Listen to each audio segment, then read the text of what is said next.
he has appeared in numerous professional plays, primetime television, and the HBO original series, The Wire. Abolitionist Frederick Douglass, from 2009 to 2019 equals 10 years portraying Mr. Douglass. Mr. Dowridge as Mr. Douglass has enjoyed astronomical growth in audience and engagements, which has included opening for R&B superstar Charlie Wilson at the USF Sundome, show-stopping enactments at standing room only appearances at the Charles Wright Museum in Detroit, Michigan, as well as the Cuban Embassy, Howard University in Washington, D.C., Youngstown University in Ohio, Savannah State University in Savannah, Georgia, of course, numerous schools, universities, community colleges. We want to present Frederick Douglass.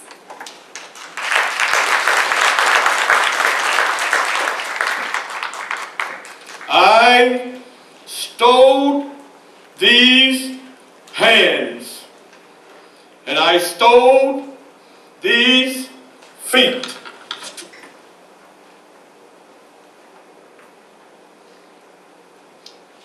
To make it to my eventual freedom. They say I was born February the 14th, 1818. Now, if I can bring it up to the present time, I do believe that February the 14th is approaching upon you all. Correct me if I'm wrong. February the 14th, Valentine's Day, is tomorrow. Thank you, sir.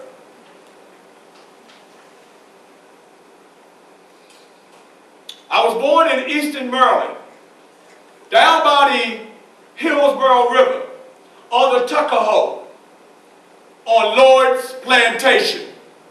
Lord's Plantation contained 500 slaves.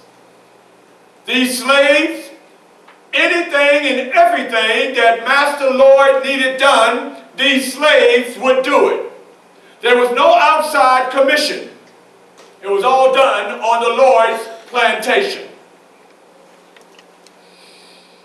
Master Lord had a helper. They say his name was Captain Aaron Anthony. My mother's name, Harriet Bailey. Now, what I understand from my mother, Harriet Bailey, she educated herself, meaning that she had knowledge and she was self-taught. My grandmother, Betty Bailey. Betty Bailey is the mother of Miss Harriet Bailey, who is my mother. But please allow me to tell you about my grandmother for a little bit. My grandmother took care of my master's family. So when my master was a little baby, she was right there to help conceive him and to master and take care of him. But when my master became an adult, he went out and paid a visit to my mother. And that's when I became. Allow me to tell you about some of the other slaves and the work that they had to do. Now, you know, when we talk about slaves, a lot of times we think of picking cotton. Well, on this plantation, of course, there was cotton, but there was tobacco. Of course, there was tobacco, but there was housework that needed to be done, such as maids and butlers. And there was carrying that needed to be done. As slaves, we had no proper clothing. Whatever clothing they gave us, we had to wear this clothing for maybe a whole year. And if we outgrew those clothing, well, you can imagine, to the wind it went. Out in the pond, can you imagine pigs, horses, and whatever else animals that bathed in that water in the pond? That's where we bathed as well, in that pond. I recall one night, it was very cold, and I was mustered up with my family. I had on a wool potato sack. That wool potato sack kept me warm as I covered myself along with my family. But I heard a screeching sound. That screeching sound has scared me. Just imagine, I'm just a little kid, maybe about 6 years old. So I get up and I run to find out what this noise was. And when I got there and I looked, it was Master Andrew whipping on my Aunt Hester, who was strung up with her back showing. And every time he would hit her with that whip, I could see the splatter of blood going each way. I could see the skin actually turn open. And my master was whipping my Aunt Hester because of the fact that she was seeing Ned.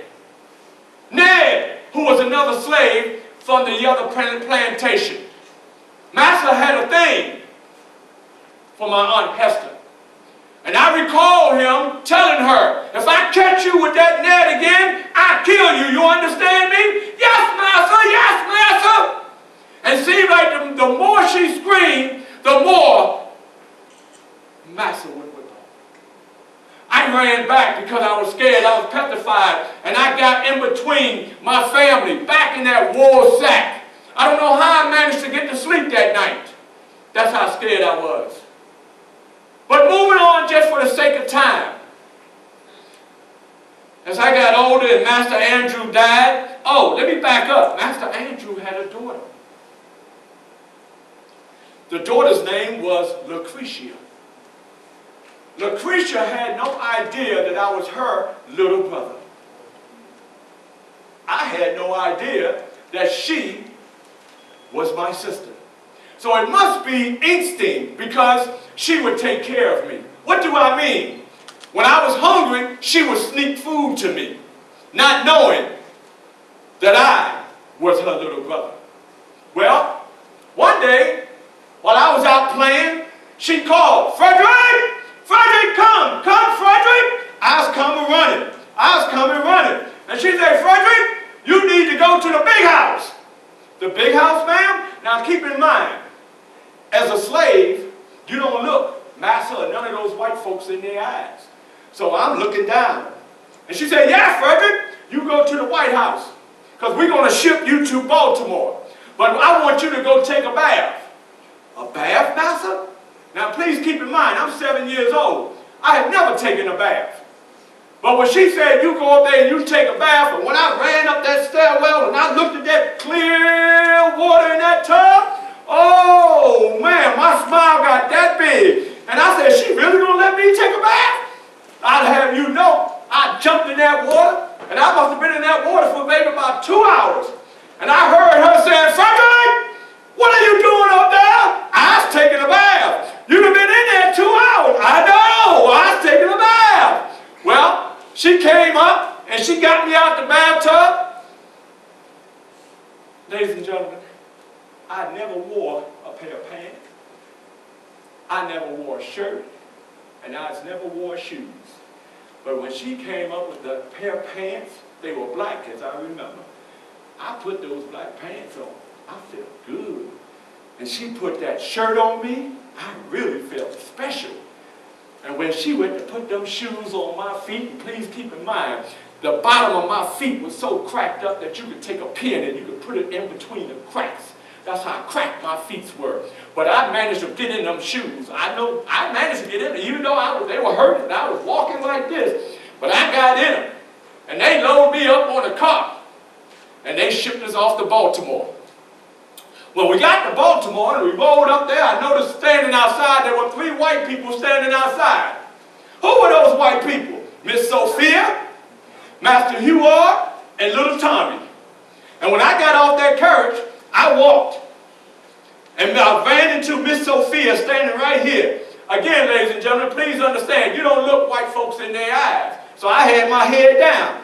Well, she said, "Frederick, Frederick, welcome." And I didn't say nothing. She said, "Frederick, hold your head up and look at me." I'm thinking to myself, this lady want to get me killed. I ain't going to look at her. So she came up. When I got a little closer, she took her hand and she put it up under my chin and she raised my head up. Well, when she raised my head up, I came up just like this. Frederick, open your eyes. I'm saying to myself, she really want to get me killed. I ain't going to look at that lady. So she said, Frederick, I demand you open your eyes. So when I opened up my eyes, what did I see? I saw the big blue eyes. I see red, rosy cheeks. And I saw teeth that looked like they ran forever and ever and ever. And she said, Frederick, welcome to your new home. I said, yes, master. Yes, ma'am. I'm glad to be here. And Master Hugh Hard stepped before me. And he said, Frederick, you're here to take care of little Tommy. You understand? Whatever Tommy wants, you do it. Yes, master, I do it. And bless his heart, little Tommy just came and stepped before me, and he held out his hand, and I shook his hand. I was Tommy's toy. But Miss Sophia, now I got to tell you, I don't know what happened to my chair, but Miss Sophia, oh, found my chair. All right? Thank you very much. Miss Sophia, she couldn't read. So what she would do, sometimes she'll be sitting in the living room and she'll be reading the Bible, magazine, or whatever. And guess what, ladies and gentlemen? She would call for me, Frederick, come over here.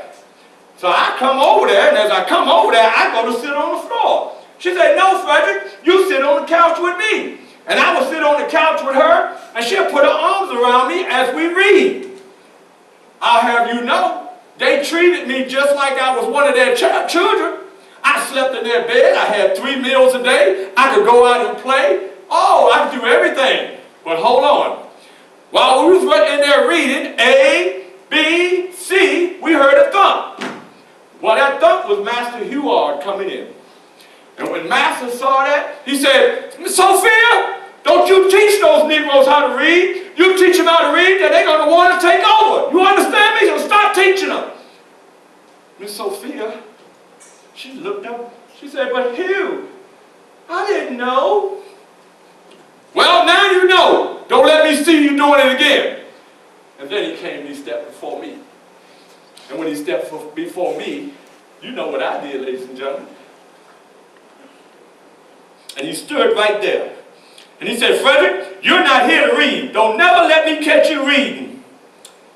Yes, master, I never read. I hate reading. Reading is bad, master. I'm never going to do that again. Ladies and gentlemen, that's what came out my mouth. But in my mind, he had opened Pandora's box. Because every time I can get my hands on a book, I have you know I read a book. And just to add more insult, Tommy would come home from school with his books. His school books. He'd take his school books up to the room. He'd leave his school books up in the room. Family would go out and disappear. When they disappeared, and I know the coast was clear, I'd go up to that room. And I open up those books and I start reading. That's right. And he even came in with a tracer, a cursor machine. So I learned how to write in cursor. My name, Frederick. Well, as time went on, I started getting a little bigger, and they would send me out on errands. And ladies and gentlemen, they would pay me when I went out on errands. Yeah, they would pay me. Matter of fact, I'm going to open it up to the audience. Anybody want to guess how much they would pay me to go to the store? Who said a penny? A penny. That's right. And before I would leave the house, I'd run to the kitchen, and I'll get bread, and I'll crumble it all up, and I'll stick it in my pocket. Because I knew there were some hungry white boys down there. They were hungry. I was hungry too. But they were hungry for food. I was hungry for knowledge. So I would go down there and skip down there to the store. And when I get down to the store, they say, hey, Freddie, how you doing? Hey, how y'all doing? Can you teach me how to spell hat? H-A-T. One. That's not how you spell hat. That is, Freddie. Well, spell it again. H-A-T. No, that ain't how you spell it. Now, let me tell you the reason I tell them to spell it 3 times, because the first time it would fly over my head. The second time it might stop for a minute. But that third time, it hits right to the membrane. So I can remember. So when I spell it back to them, H-A-T. Yeah, Freddie. Guess what I do? I go in my pocket and I give them some bread. So that penny that they were paying me, I saved that penny up. I didn't go buy candy or nothing like that. I saved that penny up to buy my first book. That first book was called the Columbian Order. That book was written, had speeches in it by well-known giants, if you will, of the time. George Washington, Thomas Jefferson, Edgar Allan Poe, and a few others. I studied each one of those speeches. Well, by the time I was 13 or 14, I heard Master R tell Miss Sophia, I think Freddie is getting a little too big for himself because he's not sounding like a slave anymore. He's learning how to work the vocabulary. So what they did, they sent me to Master Corvée. Master Corvée was known as the Snake. He was also known as the Slave Breaker. And Master Hugh figured it was time to break me. Well, when I got to that plantation, I walked on that plantation as such. I would say maybe in about a month or 3, I was walking as such. Because he broke me. And I can stand here today as I address you, and I can remember on a Sunday standing out on the Chesapeake and standing and looking at the water. And I would say to the water, I wish I could be free like you. Look how you go. Look how you flow. You can go north. You can go south. You can go east. You can go west when you decide. I guess I'll be a slave for the rest of my life. Well, one day we was out fanning the mill, and I'm the middleman taking the hay to make sure it get in the machine. I got a pain in my side. Slave, Richard, we'll call him Richard, he said, Freddie, get up, Freddie, you know Master's a snake. Now I got to let you know a little bit more about Master. Master knew how to work the field because he was a poor master. So you really couldn't get over on Master. Well, Master would tell us he's going on out to the what? To the city on his horse. But really what he was doing, he would go out and he would tie his horse up at the edge of the forest. Now please keep in mind, the cornfield, corn, the tobacco field, tobacco, grows tall. So what he would do, he'd get off his horse and he'll work his way back and sneak up on us. That's why we called him. There you go. So while I'm down here and I'm in pain, all of a sudden, I see Master. Now, Master didn't come up on me and say, Frederick! No. Frederick, what's wrong? I was taken aback at the way he presented himself. And I said, Master, I got pain in my side. Where, Frederick? Right here, Master. As soon as I showed Master where the pain was, he kicked me in my side. And when he kicked me in my side, I fell, but then he reached over to the tree and pulled a limb, and he commenced to whipping me where blood just coming out everywhere. I managed to run 7 miles back to Master Hugh Ard's house. I burst in the door and I said, Master, Master, please move me, Master, they're killing me. Well, I have you know, Master stood up and he said, Frederick, if you don't go back, I'll kill you myself. Well, I want to let you know I got a special love for Miss Sophia. Because Miss Sophia said, Freddie, said, Hugh, let Freddie stay. Then she took a pause. In between that pause, I'm thinking to myself, oh, she's going to say, let him stay forever. Let Freddie stay tonight. She allowed me to go upstairs and clean myself up. They let me stay in the bed and what have you. Well, the next morning, which was Saturday, I come down the stairwell. But as I come down the stairwell, there was a scent that was going up in my nostrils. The scent was eggs, bacon. You all might call them pancakes, but we call them flapjacks, juice, coffee. So, on the norm, when you're walking, you can hear yourself walk. But as I was coming down the stairwell, because my stomach was growling so loud, I couldn't even hear me walk. When I got to the kitchen, I put my hand on a chair as though I was sitting down, and all Master did, he didn't say anything, he just pointed. So I had to leave without anything to eat. I want you all to pay attention, please. Draw your attention to my right leg. My right leg. When I got back to the plantation, Master Corvey's plantation, I took this right leg and started climbing over the fence. As I started climbing over the fence, I saw Master Corvey coming. Master Corvey had a whip in his hand. Frederick! This same right leg, guess what I did with it? I took it off and I ran. I came back maybe about the next day. I took the same right leg and I attempted to come back and be a good slave. But I saw with that whip, I took that same right leg and I ran again. This time when I ran into a free slave and his wife. The free slave was Lawson, Mr. Lawson. And he said, come Freddie. He let me stay in his home. They fed me and everything. But the next day, he said, Frederick, come go with me. We go out in the woods. It really amazed me because we went out in the woods and he took the position. And he started digging. And he got so far down and he pulled up a rabbit's foot. And he took that rabbit foot and he said, Frederick, you want the beatings to stop? I said, I sure do. He said, well, you take this rabbit foot and you put it in your right pocket. Now, I didn't believe in superstition, so I told him, I said, I don't believe in that. He said, well, I'll tell you what, either you take it or you go back and get a whipping. You know what I did? I took it. And I put it in my right pocket. And believe it or not, when I went back, it was Sunday morning. That same right leg, I put it over the fence and get ready to come. Who was coming? Master Corvey. What did he have in his hand? Not a whip. But he came this time and he said, Frederick, welcome home, Frederick. And when I jumped over the fence, he got close enough to me, he put his arms around me. And he said, come on, Frederick. Matter of fact, take the rest of the day to yourself. Oh, do me a favor tomorrow. Will you clean out the stall in the barn? I said, sure, master, sure. So when he allowed me to go in, and I laid there for a minute, I'm confused. But I'm rubbing on my rabbit's foot, because the rabbit foot saved me.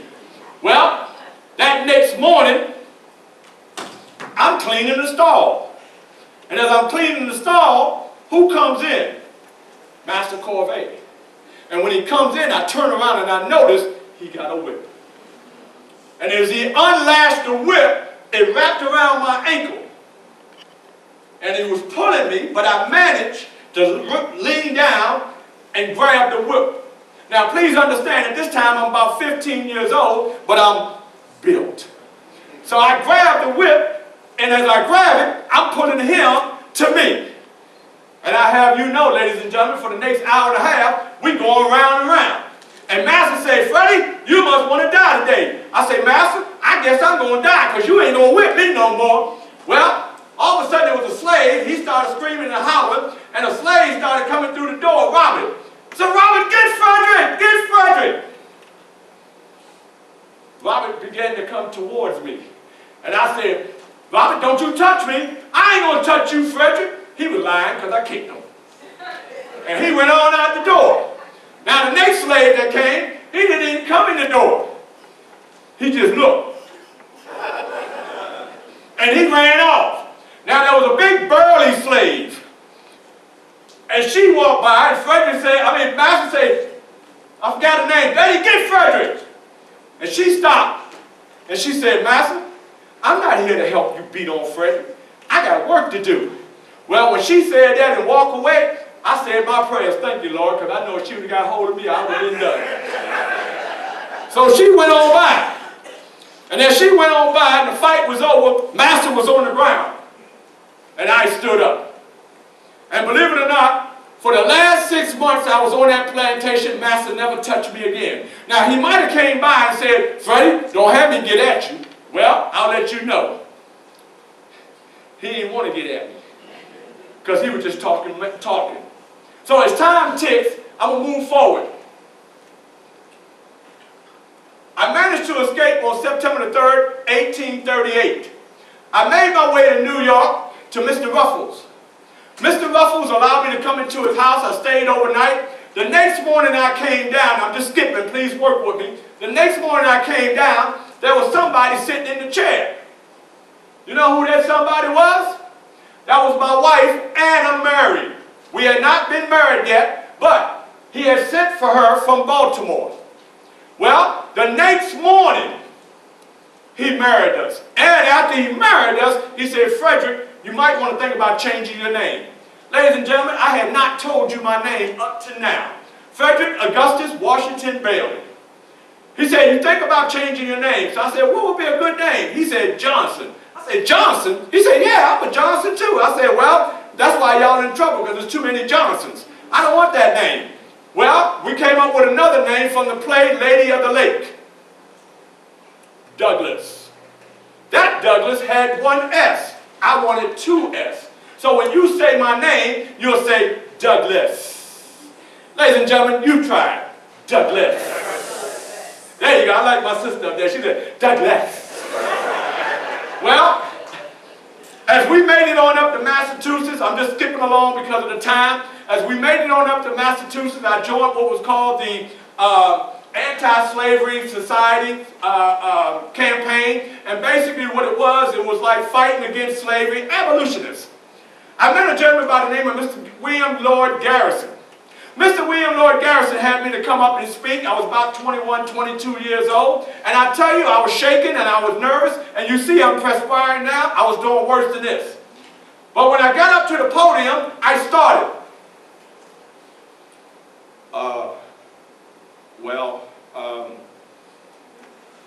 I want to thank Mr. Garrison for this opportunity. And I don't know what hit me. And all of a sudden, the slaves in the South are getting whipped miserably. My whole campaign is to work to end slavery. I do not have formal education. My PhD is on my back. That's my education. And I want to thank you also, Mr. Garrison. Well, when it was all said and done, the whole crowd stood up and erupted. Maybe about 5 blacks was there, but the rest of them was all whites. And they stood up and they started clapping, and the whole house felt like it was about to fall down. Mr. Lloyd Garrison, as I was standing there, he said, now, is this a thing or is this a man? And the crowd said, that's a man. Are we going to allow him to go back to slavery? And the crowd said, no. Are we going to support him? And the crowd said, yes. And when it was all said and done, Mr. Lloyd Garrison came over to me and he said, Frederick, I want you to go on a 6-month speaking tour with me. And I responded by saying, but Mr. Garrison, I don't have a formal education. He said, well, you fooled everybody today, because it sure sounds like you're an educated young man. So I went on that 6-month tour. Moving ahead just for the sake of time. In 1859, I was living in Rochester, New York, and by this time I had 3 kids with my wife, Anna. As you may suspect, I was an abolitionist. Well, we had got word that the presidential election was about to happen. And I believe in this year of 2020, you all will be facing a presidential election. There were 3 men that were running for president. One by the name of Douglas. That rung a bell. I was like, Douglas, maybe I'll vote for him. But when I read about his platform, he loved slaves, I said, nope, he won't be getting my vote. There was another gentleman by the name of Richardson. He also had a thing for slavery. But this last gentleman, he was tall, thin, maybe about 6'4", and from Illinois. Abraham Lincoln. I forged a friendship with Mr. Lincoln. As a matter of fact, there were some things on my mind, so I made my way to the White House. Now, you all might have cheered when your president, Barack Obama, so-called became the first black man to be president. Well, I have you know, in 1855, I got 1 vote for Vice President of the United States. I also have you know, in 1888, I also got 1 vote for President of these United States. As you may suspect, I didn't win neither. But anyway, that's a different story. So when I went to the White House, and I attempted to go through the front door, the guard said, no, Negroes to the back door. Now, Mr. Lincoln had already heard about me. So when he walked by, he did one of these numbers. He walked by, and then he took a double take. Then he came back, Frederick Douglass. I said, yes, sir. He said, come, my friend, come. And the guards looked at the president. And then they looked back, and all they could do was move to the side. Well, I walked by with my chest out, boasting. And I sat down. And I said, Mr. President, thank you very much, sir, for allowing me this opportunity. I come, sir, because there's three things on my mind. The first thing, sir, is the freedom of my people, Amendment 13. The second thing, sir, is that black men will have the opportunity to equally serve in the military and fight during the Civil War. My question, sir, is why would you have a half-witted war where you're fighting with one arm behind your back? How about fighting with two hands, the white and the black fighting together? Amendment 14, or 13, or 14, sorry about that. And then you have, my last one, sir, is equal rights and equal voting. Amendment 15. Mr. President got up and he went to the window and he looked out the window and he started looking. Ladies and gentlemen, he was looking. And he looked 100 years into the future. What did he see? He saw August the 28th, 1963, Washington, D.C. Who was speaking? Martin Luther King, Jr. That would have been the time that us blacks in this country would have been freed in 1963. Here we are, 2020. So anyway, he comes back and he says, well, Mr. Douglass, allow me to think on it. I said, okay, I shook. Well, the morning of January the 1st, 1863, while we were in Washington, while we was in Rochester, the word came, all blacks in this country is forever free. Thank you. Thank you. I think one of the themes that resonates so strongly in his performance is the fact that